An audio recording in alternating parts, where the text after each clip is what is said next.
It drives me bonkers. Okay, I usually don't record on a Saturday, so maybe that's what it is, Lace. I usually record during the week. Anyways, I would like to start this podcast out like doing you so you don't jump off the podcast because you think I'm like in this horrible mood. But everyone, I would like to introduce you to Lace Flowers. Lace, you are a coach, correct? Tell me a little bit about your background and what you do. Yes, I am a coach. I'm a freedom from self-sabotage coach. Oh, then I need you right now. We can talk about that. I'll be happy to help. We've all been put here for a reason, and we all deserve acceptance. Judging Megan with Megan Judge. I'm a trauma survivor from a really young age, and I have been diagnosed with complex PTSD in the past few years. I've been surrounded by death and abuse much of my life. I've been dragged through the mud and have been to the point of not wanting to go on anymore. Through my interviews with other survivors, I've learned that there is a way out. From recovering to surviving and thriving, we all have the strength to come out the other side. You are listening to Judging Megan. So I need to tell you about a story about what happened to me this week. I think I briefly have talked about my biggest pet peeve in life is when people, like if you open a door for somebody and they don't say thank you when you open the door. And I'm notorious for saying you're welcome because it drives me insane. I don't like people that are not self-aware of others. It drives me bonkers. I hate to start this podcast out hot, but I have to tell you this story. So I go in to the gas station the other day to pull my car in. And there's this lady. It's a very small gas station. So cars had piled in like behind me. They were trying to pull into this gas station. And this lady was putting air in her tires and she would not move her car up. So I was just sitting there for like a good 5 minutes trying to get my car into the parking lot of the gas station. This lady finally, like after 5 minutes, sees me out of the side of her eye. There's a line of cars. She finally gets up, gets in her car and does not move. At that point, I wanted to lose my marbles because I was just like, I wanted to honk my horn so badly, but I was like, Jesus, take the wheel. Do not let me do anything I'm going to regret later. I then see her get in the car and I try to take my car and pull it around the pump. And I crashed into a concrete orange pole trying to get to the pump of the gas station. In that same day, by the way, this was just like one of those days from hell. I had this homeless guy come out of a liquor store when I was walking my dogs, and he threw a Coca-Cola bottle like several feet near my head. And it didn't hit me, but it was like, oh my God, like it was very, very scary. But this was all in the same day. That's my point. Anyways, I pull my car around the pole. I completely did like thousands and thousands of dollars of damage to my car. I then was like, I lost it. And I'm going to be honest, I've openly talked about my Irish temper on this podcast. I rolled down my window and I went off. I'm not going to lie, everyone. I went off on this woman and I was like, I'm not going to say the expletives I used, but I was just like, I said something like, because of you, I was so mad because of you being not self-aware of others. When I was being honked at to pull up into this parking lot, I just crashed my car. She just looked at me and rolled her eyes. So I guess the point of my story today started coming in hot, I think for a second week in a row or a third week in a row, is be self-aware and also aware of others in your surrounding. Like, we are not just on this planet by ourselves. Like, be kind. Like, move your dumb car up, lady. I mean, I don't know what else to say. And I usually try to start light, but I think I'm in a little weird period of like anger right now, but I had to start the podcast out that way. My poor guest, Lace Flowers. Hi, Lace. It's so nice to meet you. Hi, Megan. Thanks for having me. It's great to meet you also. I'm sorry that I'm bringing that kind of negative story to start the podcast, but I just want to know, like, do you feel the same way about people? Like, it's really hard to understand how people roll the way that they do. Does that make sense? Like little things in a day, like it could be as easy as just like holding a door open for somebody and just like not saying thank you. It just drives me bonkers. Do you feel the same way that I do, or is it just me being a I crazy totally person? get it, and I do. Especially here in Mexico, like people don't like to, like the sidewalks are really small and they like to walk in lines. So it's really hard to get past people. And it's like, single file, man, single file, let us pass. But they just don't move. Because it's like also like we're all like just trying to get somewhere, right? It's like we're constantly in lines in life, and we're constantly like another thing I think I might have even talked about in the podcast is when you're getting on an airplane and people are so rude and they're like, they won't let you get in the line to get on the airplane. And it's like, we're going into like this tube and we're going to be on it for hours, and you're going to be sitting here ingesting like stinky air and people taking their shoes off and like gross smelling food. Why are we racing to get on the airplane and being rude to each other? And everyone's got to get on it anyway. It drives me bonkers.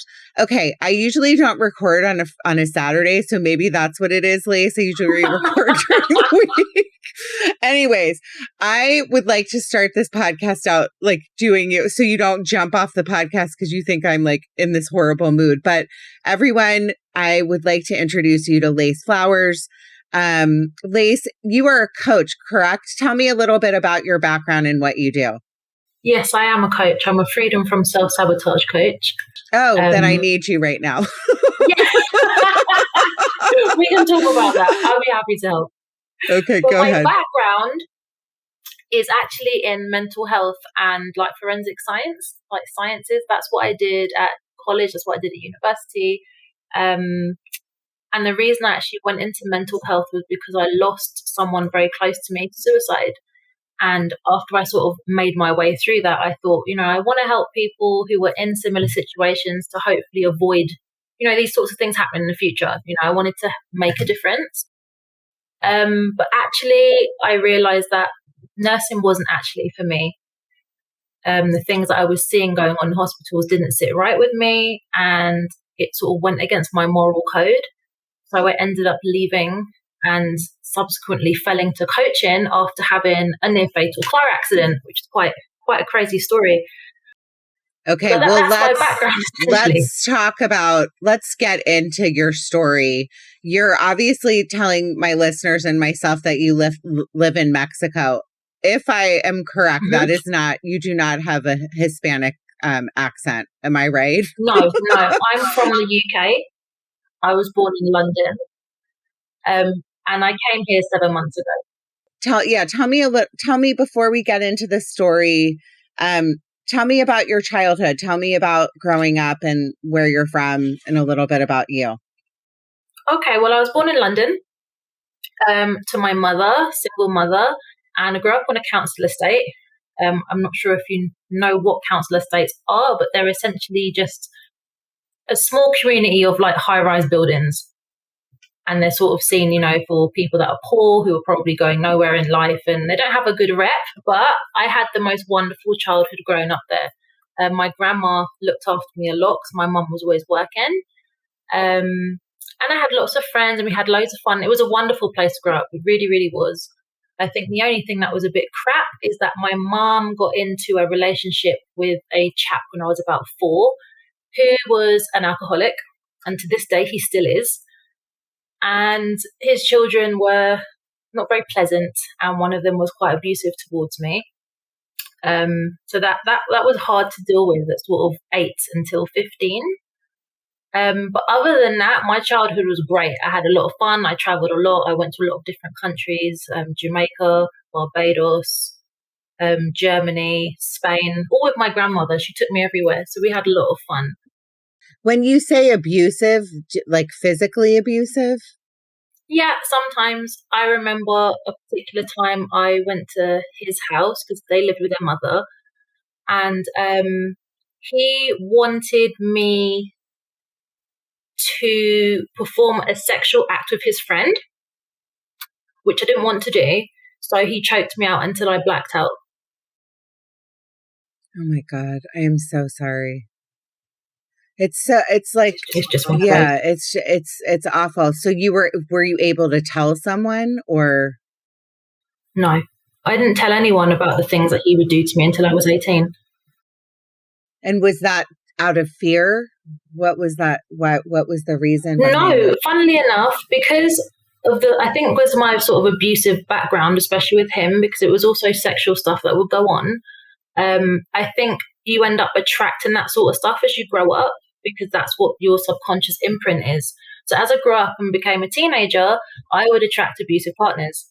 And I attracted one particular very abusive partner who would beat me up, he would rape me. He was really, really nasty. And eventually I found the strength to leave him. I met him when I was about 15 or 16. And I think we split up when I was about 17 or 18. And then he decided he was going to come back and stalk me. So he used to come and stand outside my flat and just look up at the window for hours and hours and hours, just stare up at the window, knocking on the door. Obviously, I wouldn't let him in. And the police got involved and it got really quite nasty. And I had to go and give a statement about what had gone on in the relationship, what was going on now, because I couldn't even get myself to college. I was terrified of going outside and I was terrified of being at home. It was not a nice existence. And that's when everything else came out. As I was giving this statement, my mum was there and everything just sort of came flying out. It was like, verbal diarrhea. I just couldn't stop. Yeah. And that's the first time she knew about what was happening from when I was 8. Lace, I am so sorry. There's so, you never know what goes on in people's lives. And that's part of why I do this. I love that you're a survivor and that you have turned your life into helping others and going into the field of mental health, and coaching. I think it's so important. You hear these stories all the time and it's like, you don't even, I mean, for me, I grew up surrounded by mental abuse, which is very different, but it's like, I know the pain of holding in secrets, and not talking about things, in a different way. But I just, it makes me so sad. And I am so very sorry to hear that. Can you tell me a little bit about like once you met your boyfriend, the boyfriend that you loved. So let's kind of go into that story. Well, this was in high school. He was probably one of 2 very nice men that I met when I was a teenager. I was 15, I think, and he was 14. So I was on study leave and he was in the year below me. And I always had a thing for him. And eventually we got together. And it was lovely. Lots of people took the mick out of me because, you're in school and you're like, your boyfriend's in the year below you and all this sort of nonsense. But we didn't care. We just got on with it, hung out all the time, went to each other's houses. But unfortunately, his mother did not like me at all. I'm not sure why. She just didn't. Maybe it's because, it's her baby boy and this other woman had now come into, her son's life and was taking her boy away. I don't know. But, we had a lovely relationship, but every time he would come to my house, he'd go home and his mum would beat him. So eventually he said, you know what? I can't take this. He said, I can't come and see you because my mum's she's hurt, she's beating me up essentially, giving him a good beating every time he comes and hangs out with me. So he split up with me and I was absolutely devastated, so devastated because, we weren't doing anything wrong. We had a really nice, loving relationship. But what he said to me, because I was in my last year of school, as I said, I was going to college, he said, when I grow up, I'm going to come back for you. When she can't tell me what to do in my life, I'm going to come back for you. And at the time, I just thought, right, okay. And that was it. I went to college. He finished school. He went off to college, moved away. We didn't speak to each other after that. That was it. 4 years later, I had my daughter. She was 8 months old at the time. And I was living in Northamptonshire. So, a few hours away from where we went to school. And my friend called and said, hey, guess who's looking for you and wants your phone number? And I was like, I don't know, surprise me. And she said, it's Alex. Alex is, he's come back to London and he wants your phone number. And I was like, what? I was like, okay, give it to him. It's no problem. So he called, and it was like nothing had changed in that 4 years. We chatted for I think we must have been on the phone for about 6 hours for one conversation. And we just chatted. And he said, I really want to see you. Can we meet up? So I said, okay, I'll come to London and I'll come and meet you. So I went, took my daughter, we went out, we had coffee. I don't drink coffee anymore, but we had coffee, we caught up, and it was just so beautiful. It was like nothing had changed. And he said, I promised you I was going to come back for you, and I'm back. I'm 19 now. My mum can't tell me anything. So I want to be with you. I want to marry you. And I was like, oh my God, it's like, wow. It was like something out of a fairy tale. So I was in London just for 3 days, and we met up every day. And the third day he was supposed to come to my mum's house and meet me in the morning. But the night before, I had this really I can't describe it. It was the most awful feeling in my stomach. I didn't know what it was. I wasn't sick. It was just this horrible gut feeling that something terrible was going to happen. And it was something to do with him. So it must have been about 3 o'clock in the morning. And I phoned him and I said, hey, are you all right? And he said, yeah, I'm fine. I'm looking forward to seeing you in the morning. I'll see you around 10 o'clock, blah, blah, blah. And I was like, something just doesn't sit right in my stomach. And he said, no, everything's fine. I love you. I'll see you in the morning. So I was like, okay, cool. I'll see you in the morning.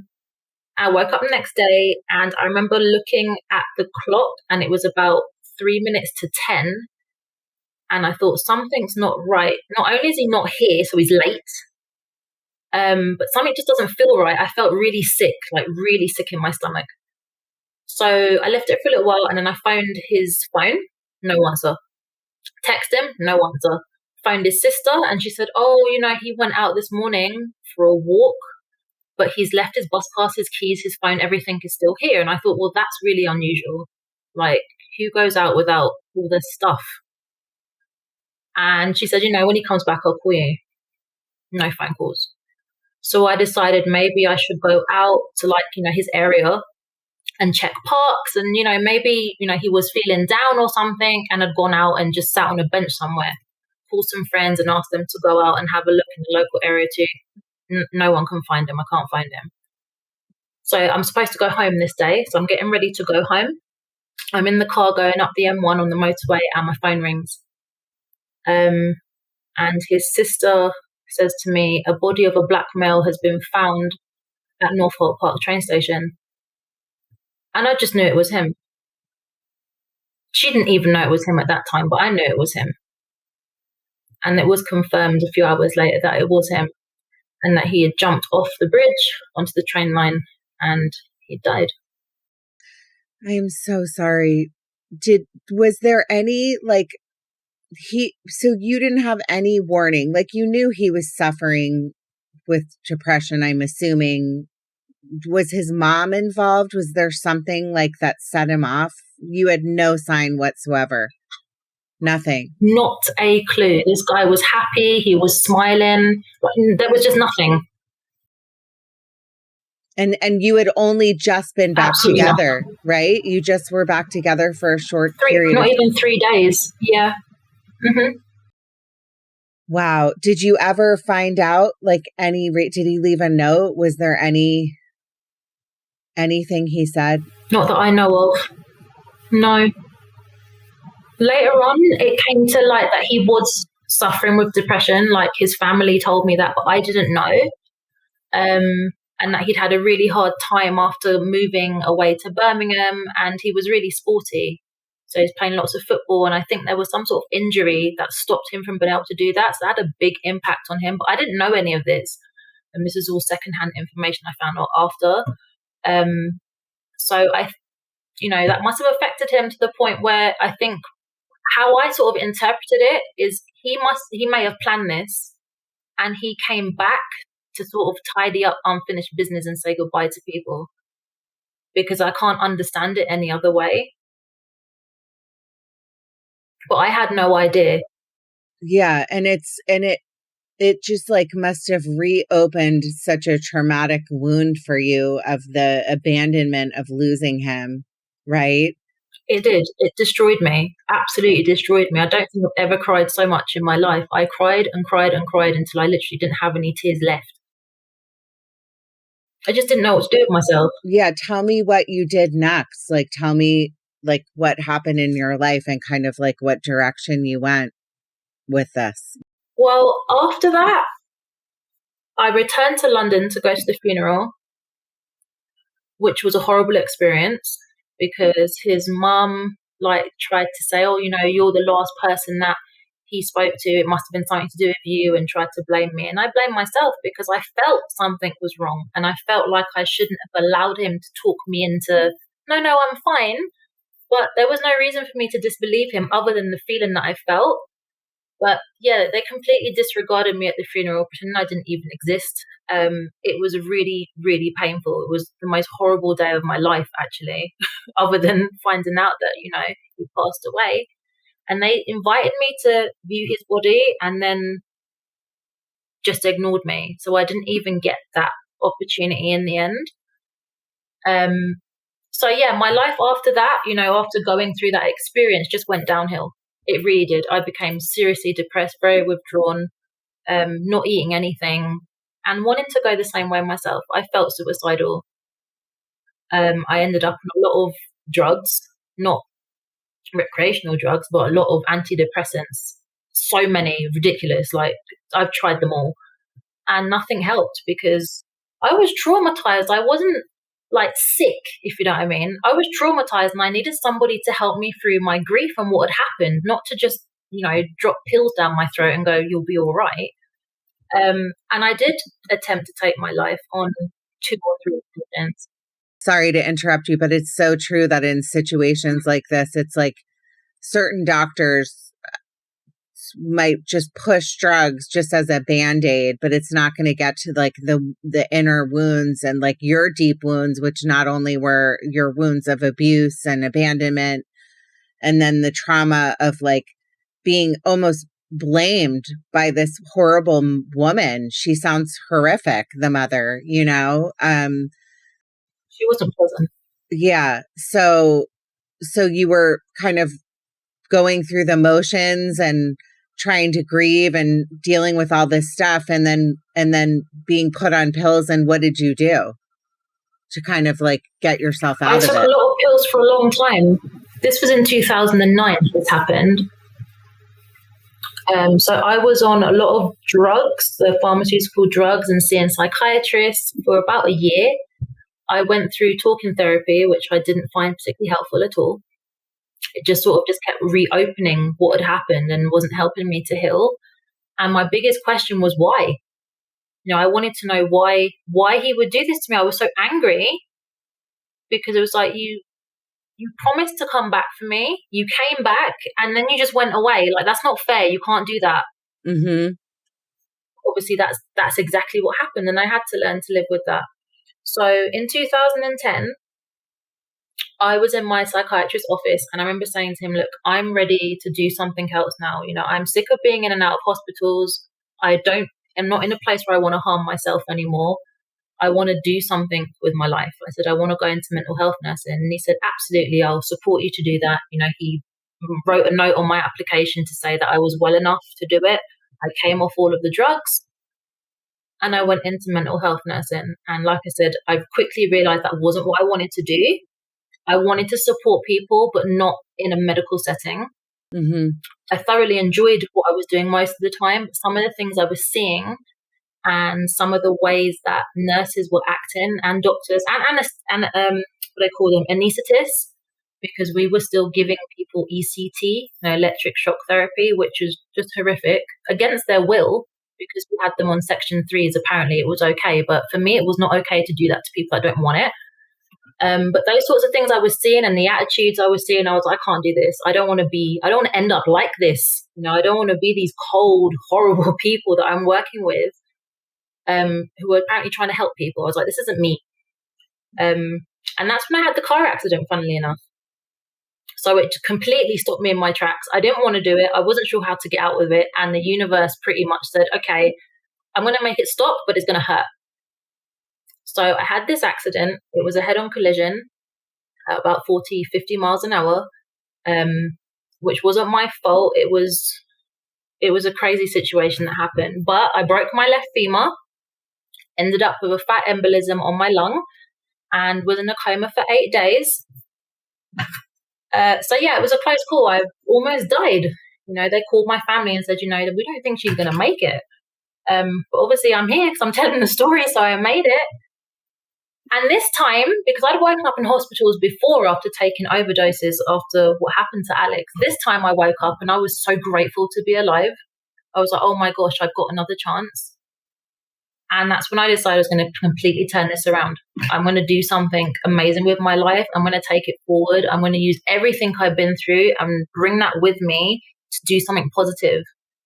And that's when I started to look into like holistic health and how to heal things naturally and like mindset. And that's when I trained as a coach. And all of that has brought me to today. So that's what I've been through since then. But it's been painful, but it's been totally worth it.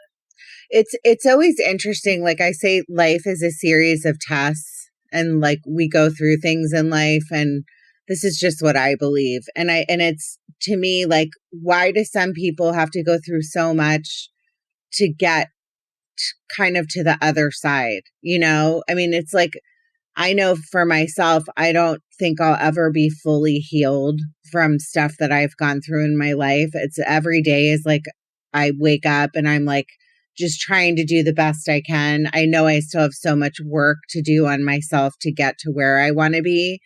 But I do think sometimes when things happen, it's like you have to be like shook to understand, like, there's a reason why we're here. Does that make sense? Mm-hmm. Yeah, I believe that. Like, I'm going to tell you this story. This was a few years ago. I was in like one of the worst places of my life. I'm very open with my listeners and my audience about I went through a period where I was suicidal. And I remember I was walking my dogs, and I was like walking across the street and I almost got hit by a car. And it was really, really scary. And it was one of the days where I was like, I was in that place, in that mindset, right? Of just not wanting to go on. And it's very different. I wasn't in a car accident. The car didn't hit me, but it kind of was like, I don't know what it was, but it was some kind of like thing in my head where I was like, is this some kind of sign that I'm supposed to be here? Right. Mm-hmm. And I think that these things happen to us because we're supposed to, like, certain people are supposed to be sharing our stories and the things that we have gone through in our lives so we can help others and pick other people up with what we've gone through. So for you, Mm-hmm. I just find like all the things that you've been through in your life, and I'm so sorry for everything you've gone through. What was your boyfriend's name? His name was Alex. Were you able to get to a place of like, I don't know if it's forgiveness, but just a place of peace with Alex and like why he did what he did? Okay. Yeah. I've accepted that. I probably never know why exactly, but he must have been hurting like so much because I've now experienced that sort of pain. Not saying it's the same, but I've been in a place where I've hurt so much that I just wanted it to stop. And that seemed like a good idea. That seemed like a way to make it stop. So I get that now. But I'm also not angry with him anymore. And I'm not angry with myself. I don't blame myself. I know that I did everything I could with the information that I had. And even if I had known more or done anything differently, if someone genuinely wants to end their life, then they will. There's nothing that me, you, or anybody else can do to stop them. Because if you stop them, say this time, the next time they'll succeed, sort of thing, So I don't blame myself or think, oh, I should have done more or anything like that. He did what he had to do for whatever reason he had. That was his life path. I can't change that. And I'll always love him. I'll never forget him, but I'm not angry with him anymore. Like I'm not, when I say I'm okay with it, that must sound crazy, but I've accepted it. And it takes work to get to that place, right? I mean, it's not just, yeah.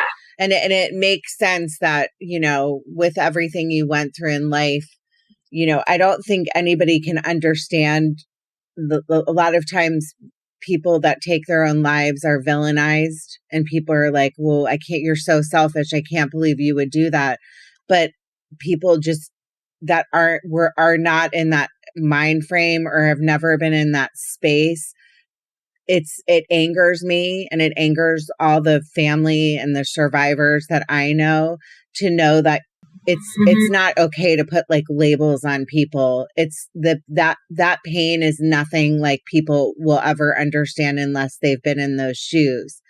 And part of why I wanted you to come on today is because it is Suicide Prevention Month, and I am trying to share stories of you know, survivors of whether it be like losing somebody to suicide, or honoring people that have lost someone to suicide, family members, parents, siblings, whoever it be. But I always am so thankful that there's people like you in this world that are like, I'm not going to be beaten down. I'm going to pick myself up. And that's part of my message and why I do what I do. Because I always say this, I said it on the last episode, I say it almost every episode, your piece of the puzzle matters, right? And there's a reason why we're all here. And there's a reason why Alex was here. And, you know, yes, he made the decision to leave. But when I hear from listeners that message me, or people that are really struggling, for all different kinds of reasons. People struggle for all different kinds of reasons in life, in this life.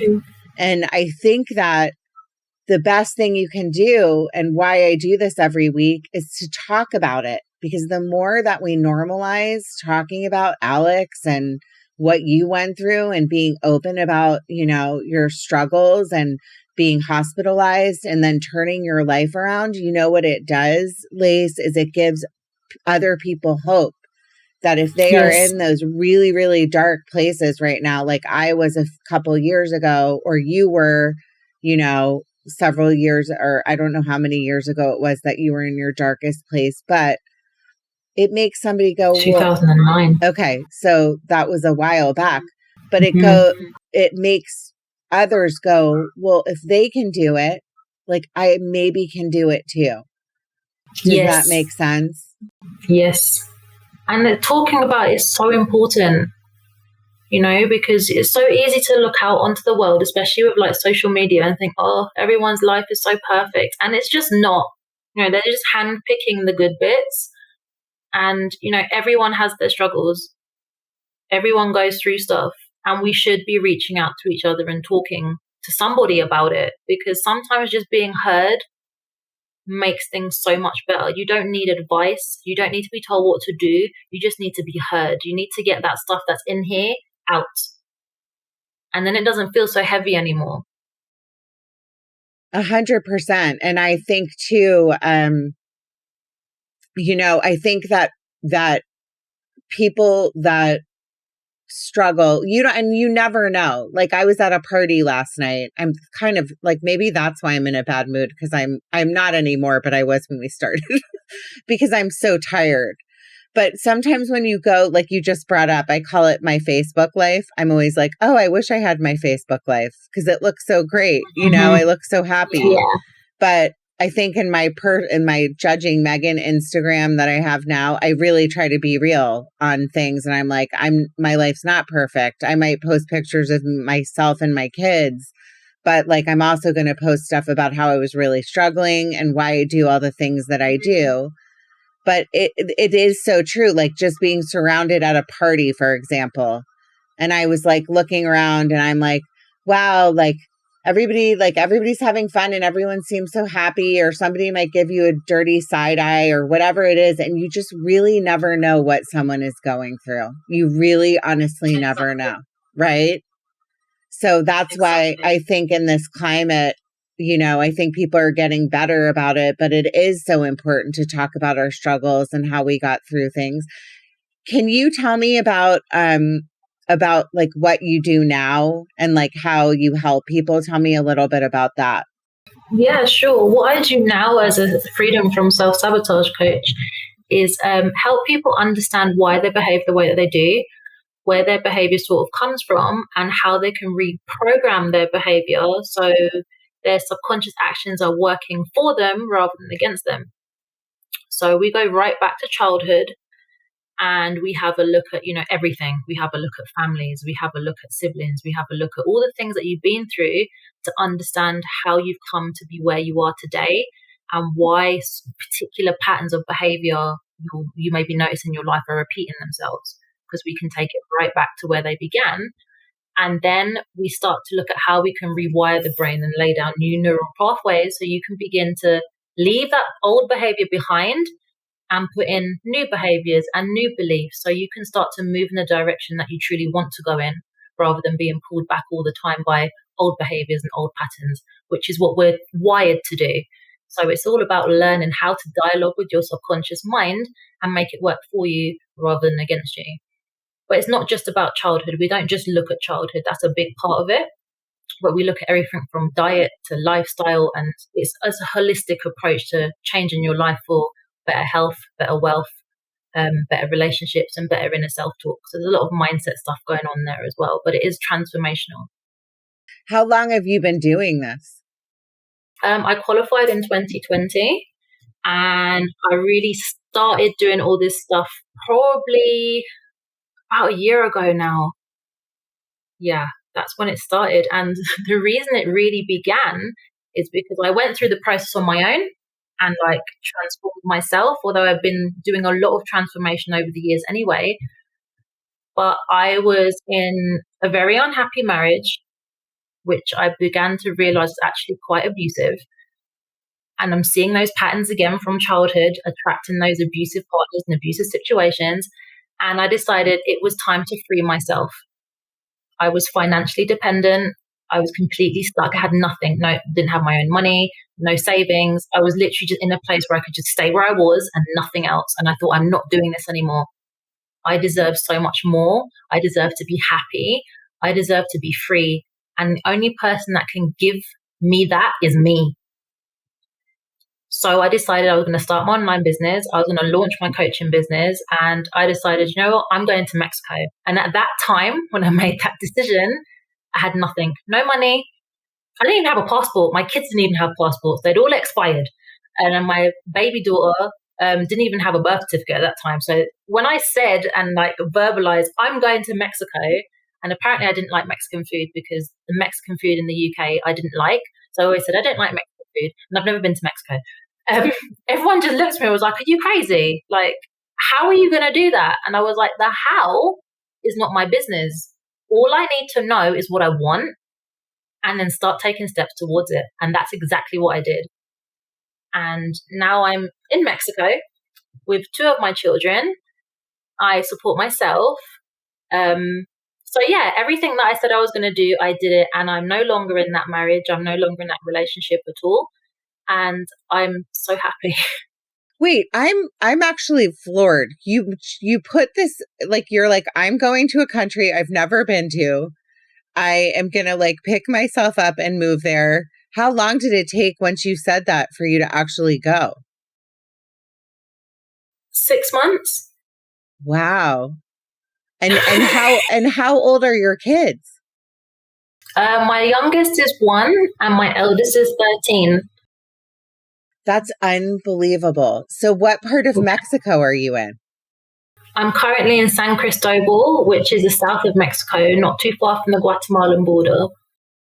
I love hearing stories like this. I had a guest on, her name was Judy V, and she grew up in just the worst of situations. And she actually, I should connect you both. She moved to Mexico too. She's moved all over the world. She got herself, her story was all over the news in Ireland. She was beaten and living as a prisoner of her father. And then it was horrific. And one day she looked in the mirror. Wow. I think it's true. It's the power of positive, I don't want to say The Secret, even though like there are elements of The Secret. I'm sure everyone or my listeners have heard, and you've heard of The Secret, but it is true that like that stuff really does work. And yes, if you say something and you're like, I'm going to do this, I'm going to do this.